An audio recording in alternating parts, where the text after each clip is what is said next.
All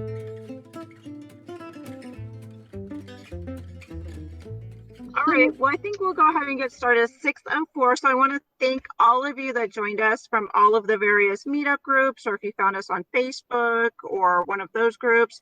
And please, wherever you found us, if you could just leave us some comments and tell your friends, we'd really appreciate it. It's something new for all of us going online.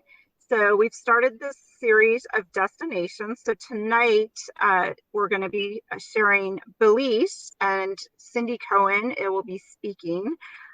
Cindy is the travel ninja, and I always find it fascinating every time she tells me about a place she's been.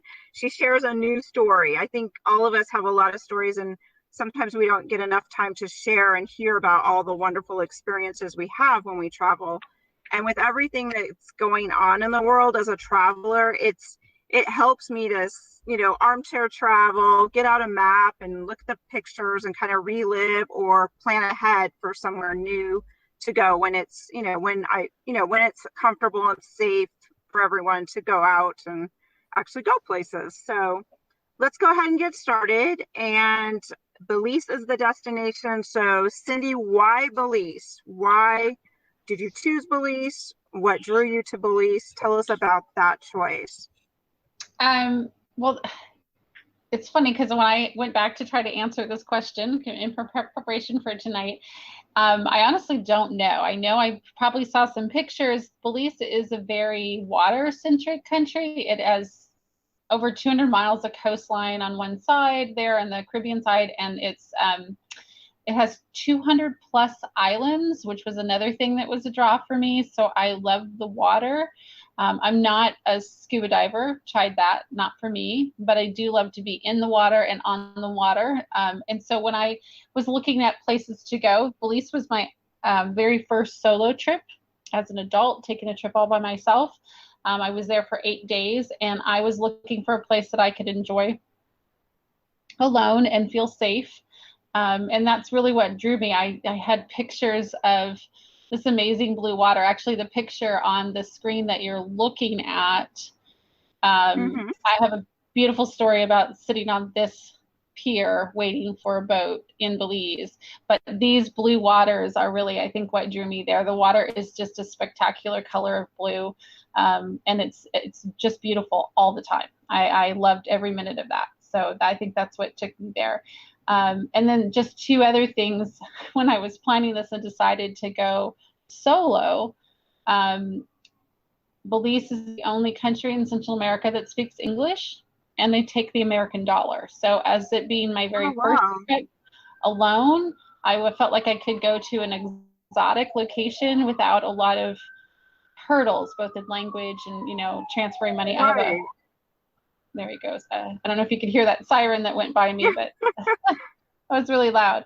So that had a lot to do with the factors too. So it was not just the blue color there with the water and all the water and islands around, but I also felt that going alone, it being a English speaking and American dollar, that I didn't have to do the conversion rate when I was paying for things. I would make it just much simpler for me. So it's actually where I recommend people to go if they're looking for a place to go by themselves for the first time. It makes it easy. Wonderful. That's great. So as far as like logistics and transportation, we've talked about that in some of the other episodes. And I imagine, obviously, given that it's near Guatemala, and it's quite a distance away, you obviously probably flew there. But once you flew there, and you speak about all of these islands, what modes of transportation would you recommend for visiting this place? And in Belize, it's taxis. And it's funny because taxis take on all forms. So in Belize, the taxis look like regular cars. So it's a little hard to distinguish. They do have a different color. I think it's a green colored license plate. So you know that car actually operates as a taxi, but just because you see a green license plate does not mean that they are a taxi at the moment. It just means that car operates as a taxi. And it's actually how the locals travel, and they will go far distances, meaning I took like a 45-minute or maybe an hour ride, a couple of them in a taxi. just, you just hail a taxi much like you do any other place, and pull over, tell them where you want to go, and they say yes or no. And like a lot of other countries like this, you do need to negotiate your rate. Ask them ahead of time before you get in the car how much they're planning to charge, so you're okay with that. And it's just riding in a car. And it's friendly. They also do shared taxi. I didn't realize that till I was there. And about the second or third taxi, the guy pulled over and got somebody else in the car. And of course, it scared me. I thought, oh my God. Yeah, that would frighten me a little. And he was just another passenger. So now in the days of Lyft and Uber, which, because I took my trip before these things existed, the concept of a shared ride is something that we're already getting used to, riding with other people. But that's what they do in Belize. It's a very local thing to do. Everybody talks in the car. Oh, okay. I had a lovely trip. I'll tell you about that later, when I went to the zoo with a woman that was a taxi driver. But everybody's really friendly. And then, of course, because there's all these islands, they have water taxis. And do people live on each of these islands, so to speak? They're inhabitable? Yep. And, some are larger and smaller than others. And as a matter of fact, I spent part of my trip at Caye Caulker, which is a small island there off of Belize City. And we, friends that I met when I was there a couple of times, would take the water taxis from island to island. We just hop on. Go. Yeah. So the water taxis are pretty common. It's really more like a ferry or a bus, right? They come up and several people get on the boat and go, and they have a little route. But water taxis is how you move around the multitude of islands that they have there. And then on Caye Caulker, which was the island I stayed on, and some of the other islands, their taxis are golf carts, because the islands aren't in fact big enough to really have a car. Wow. So you might call a taxi in Caye Caulker, and up pulls a golf cart. It's not a car, it's a golf cart. And I hate to kind of go back, but being that I'm not as familiar with Belize, how large is Belize, the country? How many roughly square miles or, equivalent size would you say? Geez, it's pretty small. I don't know right off the top of my head, but my head is saying things like Tennessee, but I think it's something around that size. Yeah, well, that kind of helps us just kind of put it in context about. Yeah, I mean, there's 200 miles of coastline, and that's probably the length of Belize on one side. And Belize is sort of a long country, right, narrow, and along the side there. It goes from Mexico and Guatemala on the east side. But it's not really very big. I mean, it was maybe, I know it was less than 2 hours from Belize City, which is on the water near the ocean, when I flew in, and then the ride into inland where I stayed. It's San Ignacio, that's what it is. That is right on the border of Guatemala, and that took us less than 2 hours. So, okay, yeah. So that's the width of the country. So it's really pretty. Yeah. Again, Tennessee maybe, like just right laid out a little differently. But that's how you get around in Belize. I mean, I'm sure you could rent a car. I didn't do that. I walked in most of the areas when I was inland and stayed. I walked, I've talked about some of those stories. I just walked around, and it was very walkable. And Caye Caulker, the island I stayed at, I rented a little beach house, and they rented a little bike for me with the house. So I just rode the bike around from store to store, because it's literally, you could walk from one end of the island to the other. It's a few city blocks is about how big the island is. So a bike was more appropriate than any other vehicle. So. Right. And then you did kind of mention, so where did you stay? Because it sounds like you stayed in a couple of places, but what types of lodging? And we've talked about this before. My preference is vacation rentals and hostels. And then again, with going to Belize and it being my first trip alone, I did the vacation rentals. So there was no Airbnb back then. This was in 2013, I think. So I stayed in San Ignacio, which is inland near Guatemala, where the Mayan ruins are, which is the intent and I stayed in a place called the Kumquat Cottage, which is on VBRO, and I think it's on Airbnb.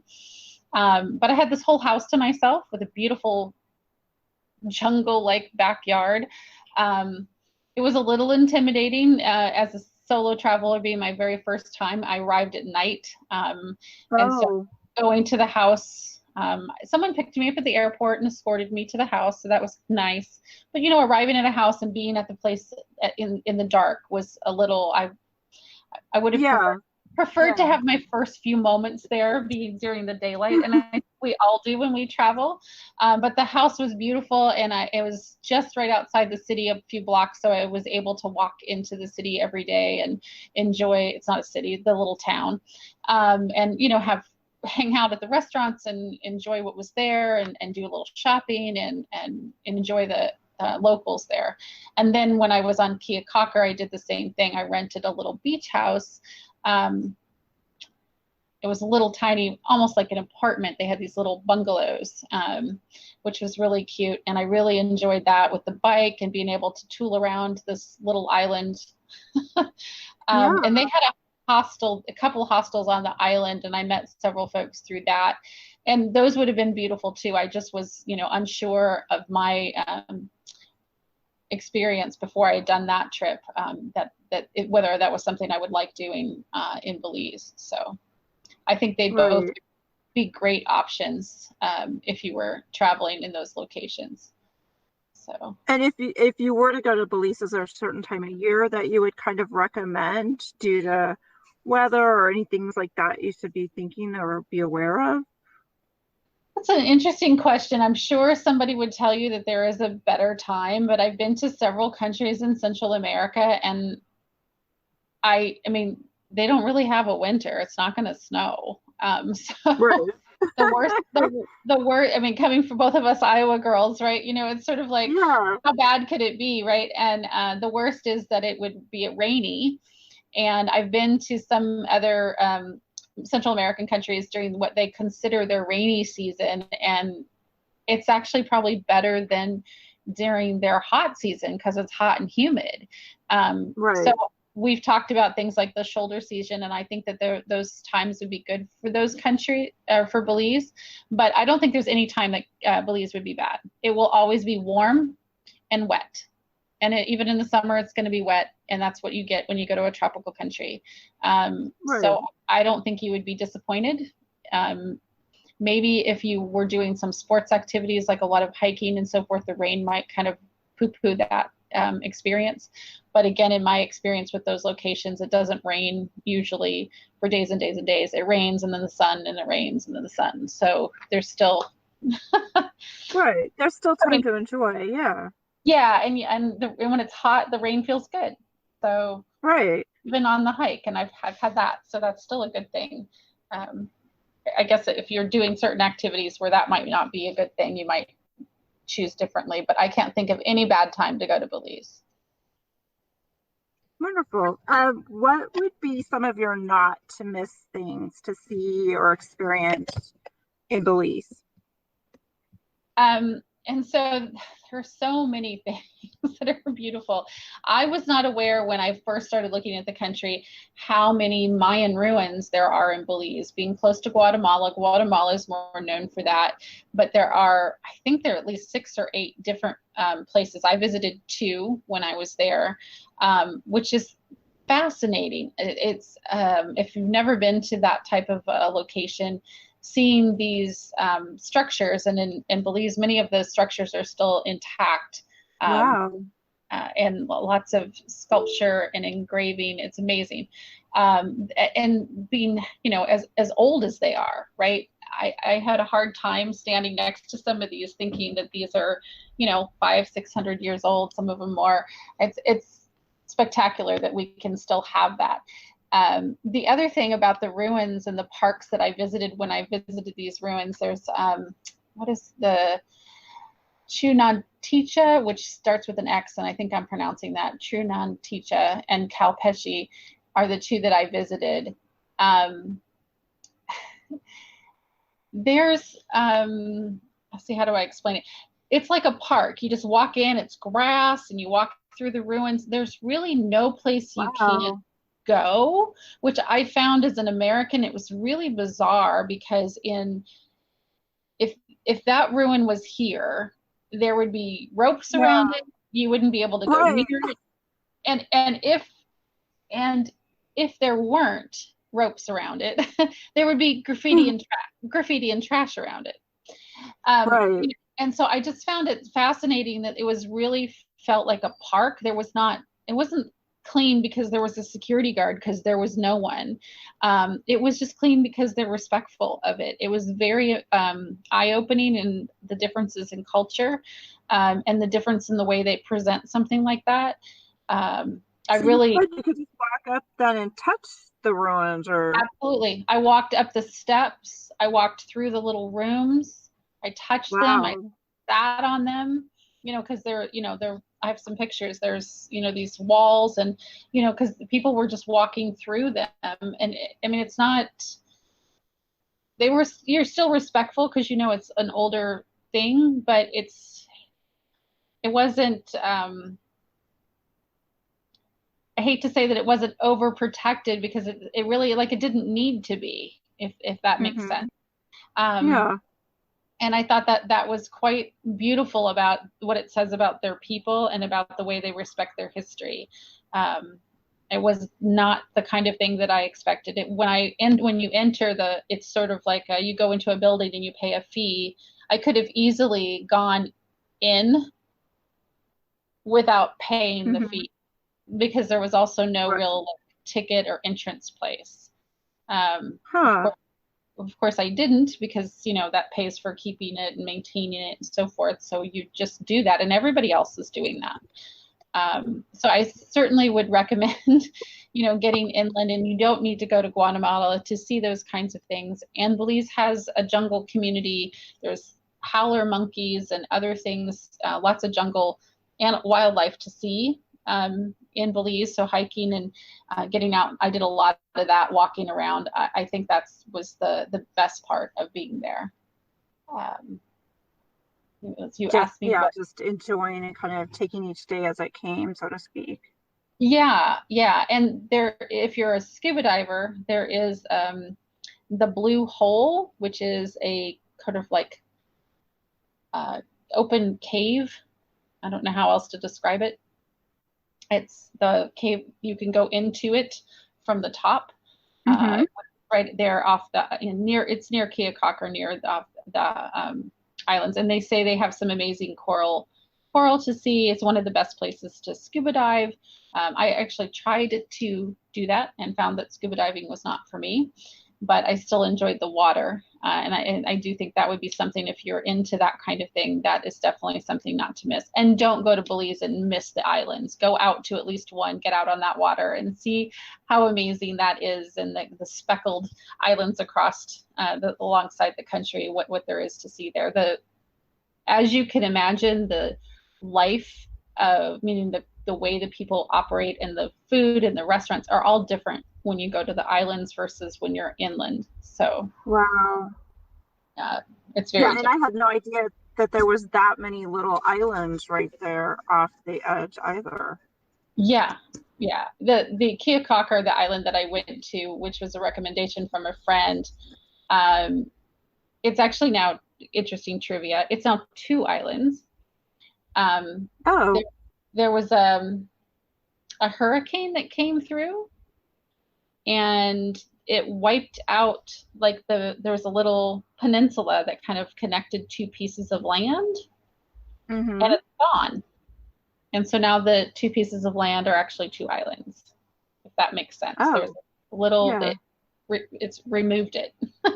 So you can swim. You can literally swim from one island to the other, which people were doing. But because it's just this little tiny spot that had a little walkway, a little piece of land to walk between, and that piece of land is now gone. So I'm sure that's how many of those islands were created.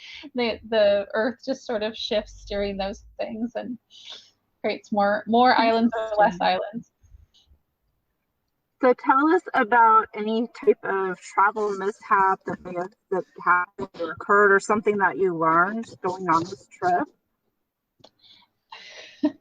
And you and I've talked about this trip a couple of times, it being my first solo trip. So I have lots of stories from this excursion. And the one I know we've talked about is when I got lost, and I toyed about talking about that. But I'm going to share about the story about the time that I saw the jaguar. So Oh, I haven't heard this one. yeah, because I thought I'll give April a new story, and it's really I'll tell you what I learned when I tell you the story. So Okay. it kind of brings in together a lot of things we've already talked about.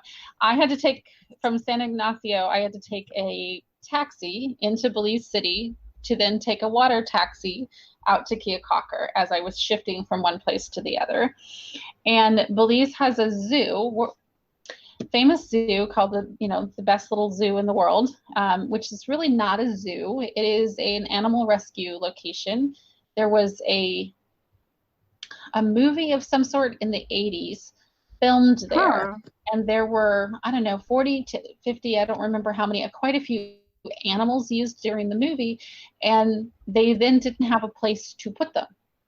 Oh.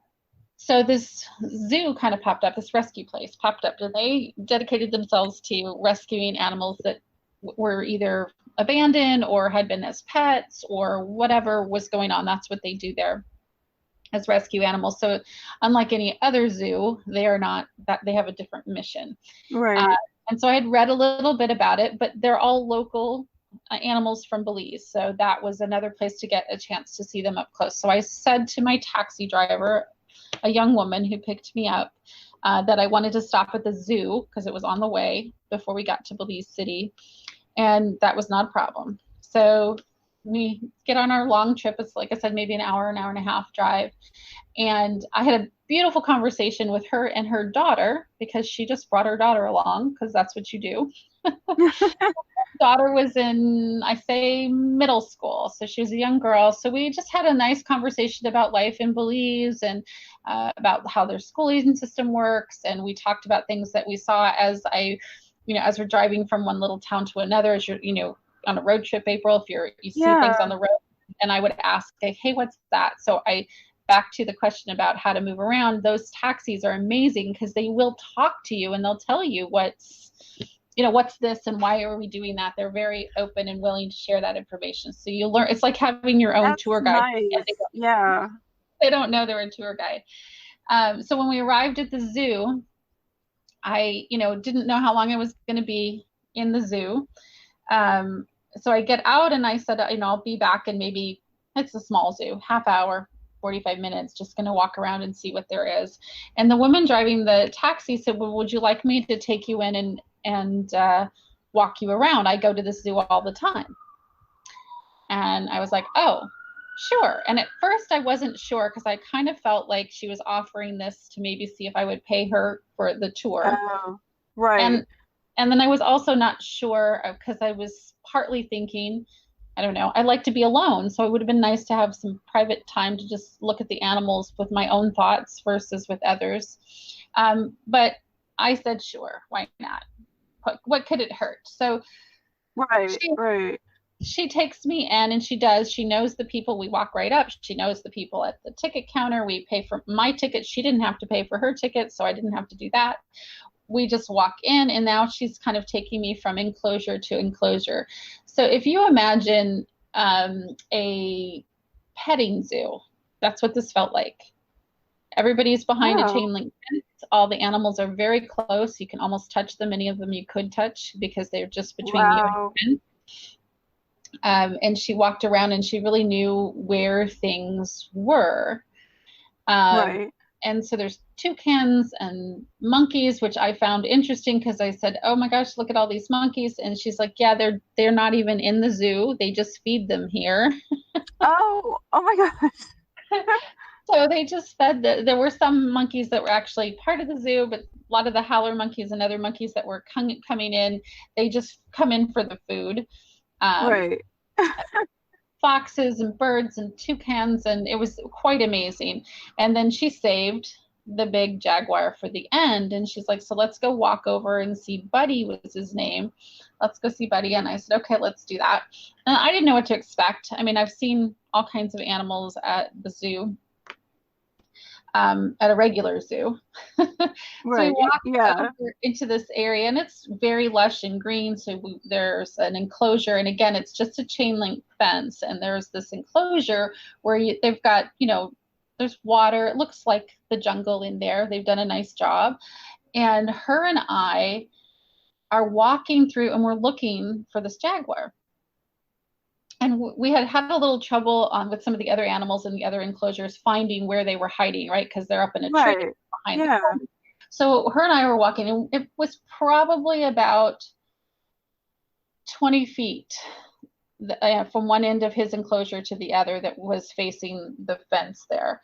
And we walked it, I know both of us walked it about 2 or 3 times. We just kept walking, and we could not find him. And we're walking, and we come together, sort of like if you're going to bump heads.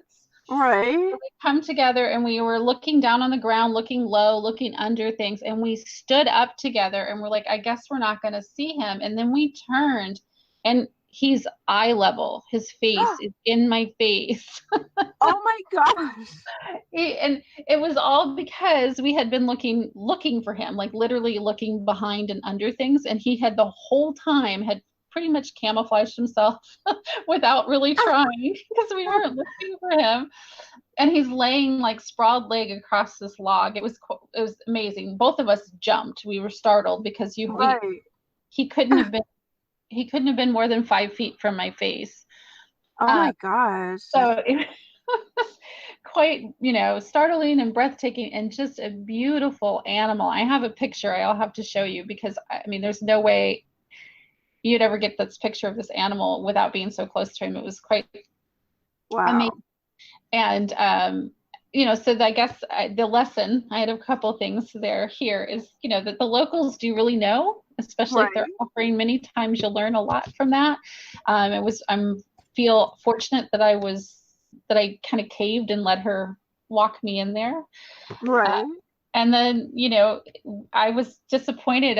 As we were looking for him, thinking, oh, I'm not going to get to see him. We kept saying that. And then, of course, right there he is. So it's a matter of, just being persistent and sure that you can do that. I really enjoyed seeing the jaguar, and that little learning experience of being open and honest about how I wanted to travel and letting other people guide me. Those kinds of things are the lessons I learned there. So, yeah, that's beautiful. What a great story. Oh my gosh. And one I hadn't heard before. Yeah. So it's actually already 6:30. So I know it went really fast, but Coco has a question. So if anyone else has a question, please type it in the chat box. Coco's question is, and you kind of answered a little bit about explaining the island that cracked off. She asks, is there a hurricane season? Yes, I'm sure there is a hurricane season like there is in other countries. I don't know. I'm trying to think if I had heard anything. I'm just going to look it up. I don't think that there is a real here. Yeah, I don't know if it's like specific months maybe, or I don't know. It says here the U.S. Embassy in Belize says that the Atlantic hurricane season, which it would be included in that, is from June to November. So okay. So maybe avoid it. When did you go? October. Okay. So, yeah. And I wasn't really worried about the hurricane situation, not at all. Okay. I suppose those kinds of things are always a concern when you go to a tropical country, right? Right. I would think so. Yeah, I think so. So. And like you said, we both grew up in the Midwest, so hurricane, tornado, I don't know. We're kind of prepared for, I don't know. You just kind of have to, sometimes it's weather. So, I mean, yes, you want to know and maybe not go in the heart of the quote hurricane season, or look at, if there's warnings for a particular time period. But on the other hand, sometimes you just gotta go and realize nature could take its course no matter when you go. Yeah, that's kind of how I feel about it. I mean, I wouldn't go if they're having one. Right. And right. I wouldn't go if there's something off the coast, right? But I would definitely go otherwise, because I just have to leave if that was Right. happening, right? Or hunker down with the rest of them. Yeah. Right. So Leslie is asking any special food to Mm. recommend. I will say this about Belize. I had the absolute best pork chops of my life, and I grew up in Iowa where that's all we ate. I know. I had the best pork chops I've ever had in my life in Belize. And I think it was because they made them with a coffee marinade, which was Oh, I would never wow. have thought of. It was spectacular. They also serve bread pudding, and I don't know what they do with it there, but it's really good. That's a bread pudding is a pretty common dessert. They're they're Central American countries, so there's a lot of rice and beans. But the pork chops are really great. The bread pudding is always good. And then I also, my first 2 or 3 days, I did not know what they were. It's called I want to say the fry jacks. That's what it's called. I was going to call them jack fries, but it's fry jacks, and it's a bread. It's sort of like a puffy tortilla. So if you imagine that you warmed up a tortilla and it sort of, you know how they get big and they sort of balloon out. A fry jack it's a warm bread that's puffy like that. It's really good, and that's served with your like rice and beans with breakfast. But I had a lot of that with honey and butter on them. They were pretty good. Oh, that sounds really good. Yeah. And I think you mentioned fruit or something once to me too. What did I mention? Fruit once? Didn't you go and buy some? I did. I purchased a fresh pineapple and made pineapple upside down cake when I was there. Mm-hmm. Oh my gosh, that sounds great too. The fruit is also good. Yeah, and like any other country that's like this, fruit, exotic fruits that you wouldn't normally find, and fruits that are fresher, right? Pineapple is grown locally, and seafood is going to be common. And Belize also makes their own rum, and they have their own local beer for anyone else who's interested. So the rum, everybody drinks rum. Rum is like the drink for that country for sure. Sounds good. So, does anyone else have any questions? I know everyone stayed on a little bit longer. I really appreciate that. Yeah. Since it was a good conversation, and we were learning. It goes so quickly too. To chat about any destination. I could talk for hours about some of my I know. And I always like talking about the food, even though I think that's one thing, since we're, unless you're going out for takeout, I think some people are struggling with, trying to cook at home or think of things that make it interesting. And so even just thinking about foods is exciting. Yeah, and it's that time of day, so I'm thinking about food too. I know, me too. All right, well, I'm not seeing anyone else with any questions. So thank you so much, everyone, for joining us. And next Wednesday night, we're doing Santa Fe. So I hope you can use the same link that we sent you, same time, same place. And we'll try to show our faces. We'll dress up and we'll put clothes on and something, fix our hair and look a little presentable. For sure. All right. Thanks for doing it, ladies. You're welcome. Oh, well, thank you. Thanks, Coco. I appreciate you joining us tonight. Thanks.